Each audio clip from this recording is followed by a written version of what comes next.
Guarantee के रथ का आपने भव्य स्वागत किया और ये गारंटी का रथ पूरे देश के अंदर सभी पंचायतों में जा रहा है। देश के अंदर लगभग 3.25 लाख पंचायतें हैं। उन सब पंचायतों के अंदर मोदी जी का गारंटी का रथ पहुंच रहा है और वो पहुंचकर वो काम कर रहा है जो जनता को वास्तव में आवश्यकता है, जो उनकी योजनाओं को लाभ लेने से वंचित रह गए, उन योजनाओं को कैसे दिया जाए, उन योजनाओं का कैसे लाभ ले सके, इसके लिए नरेंद्र मोदी जी ने प्रत्येक पंचायत के अंदर इस रथ को भेजा है और रथ के साथ में सभी अधिकारियों को भी भेजा है। और हम सब जानते हैं कि ये पहली बार हुआ है कि देश के प्रधानमंत्री नरेंद्र मोदी जी और केंद्र सरकार ने अपनी योजनाओं को अंतिम व्यक्ति तक कैसे लागू किया जाए, इसके लिए अगर आजादी के 75 साल बाद में किसी ने भेजा है तो नरेंद्र मोदी जी ने भेजा है। ये रथ पहले केंद्र सरकार के कभी ऐसा कैंप नहीं लगा, राज्य सरकारों का लगता था, लेकिन केंद्र सरकार की ओर से कि प्रत्येक व्यक्ति को वो लाभ मिले। आज यहाँ पर ये विभिन्न विभाग के अधिकारी आए हुए बैठे, जिसमें अलग अलग योजनाओं के लिए कि उनका जो पीछे रह गए उनका फॉर्म भरा जाए और उनका लाभ उन लोगों को मिले। और निश्चित रूप से मैं देख रहा हूं कि यहाँ पर अधिकारी बैठे हैं और उसमें ये जो आपको देख रहे हैं एक ड्रोन भी पड़ा है। ये ड्रोन अभी उड़ेगा आपके सामने और इस ड्रोन की भी क्या विशेषता है वो भी आपको बताई जाएगी। और इसके साथ साथ विभिन्न प्रकार के अधिकारी यहाँ पर जैसे बैठे हैं, चाहे उज्ज्वला गैस योजना के हो, तो जो हमारी बहनें पीछे रह गई उनका उज्ज्वला गैस का कनेक्शन हो जाए तो उसके लिए फॉर्म भरे जा रहे हैं। ऐसे ही अगर कोई किसान क्रेडिट कार्ड केसीसी लेने से वंचित रह गया तो उसके लिए बैंक वाले यहाँ पर आए हुए कि आप हमारा यहाँ पर आइए, फॉर्म भरिए। ऐसे ही विभिन्न जितनी भी हमारी योजनाएं, चाहे उसके अंदर हमारा जो आयुष्मान भारत के तहत जहां पहले हमारे जो इलाज होता था तो उसके अंदर हम देखते थे कि यहाँ पर कुछ इलाज होता है और अगर कोई बाहर दूसरे राज्य में जाना होता तो उसके लिए हमारे आयुष्मान भारत राजस्थान में लागू नहीं थी। अशोक जी गहलोत ने जानबूझकर यहाँ पर लगाई नहीं थी, लागू नहीं की थी, जिसकी वजह से अगर किसी को गुजरात में जाकर इलाज कराना होता या किसी को दिल्ली में जाकर इलाज कराना होता तो उसका फ्री में इलाज नहीं होता था। लेकिन अब देश के किसी भी कोने के अंदर कोई भी व्यक्ति जाएगा तो उसका इलाज 5 लाख रुपए तक का फ्री किया जाएगा, ये लागू कर दिया। उसके भी फॉर्म यहाँ पर भरे जा रहे हैं, उनकी चेकिंग हो रही है, टेस्टिंग हो रही है और इस तरह से जितने भी चाहे योजनाएं उन सभी योजनाओं को यहाँ पर किया जा रहा है। कृषि से संबंधित कोई जानकारी लेना चाहता तो उनकी भी है। और मैं आप सबसे कहना चाहता हूं कि ये फॉर्म आप जरूर भरें। जिनको लाभ मिल गया उनको तो मैं बहुत बहुत बधाई देता ही हूं, लेकिन जो पीछे रह गए उनको भी मोदी जी चाहते हैं कि कोई देश के अंदर ऐसा व्यक्ति नहीं रहे जिसको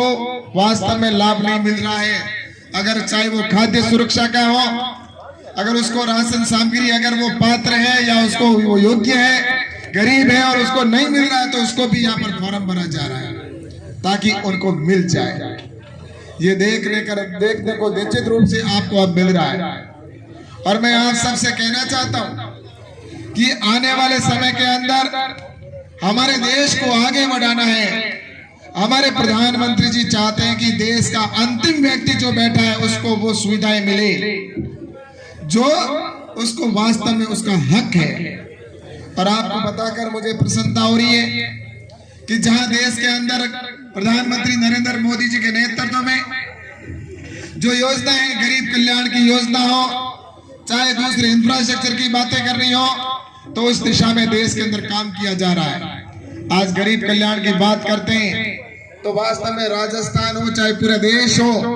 कभी हमारे यहाँ पर कहते थे कि हिंदुस्तान के अंदर गरीबी है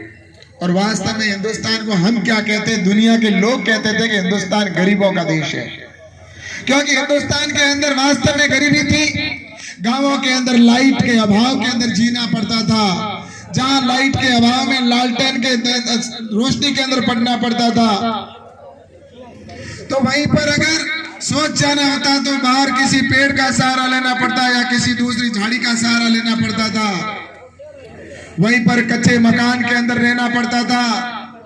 कोई विदेशी आता था, फोटो खींच कर जाता था कि देखिए गांव के अंदर गरीबी कितनी है, यहाँ पर पक्के मकान भी नहीं है, कच्चे झोंपे में रहते, उसकी अखबार में फोटो छापते थे विदेशी लोग।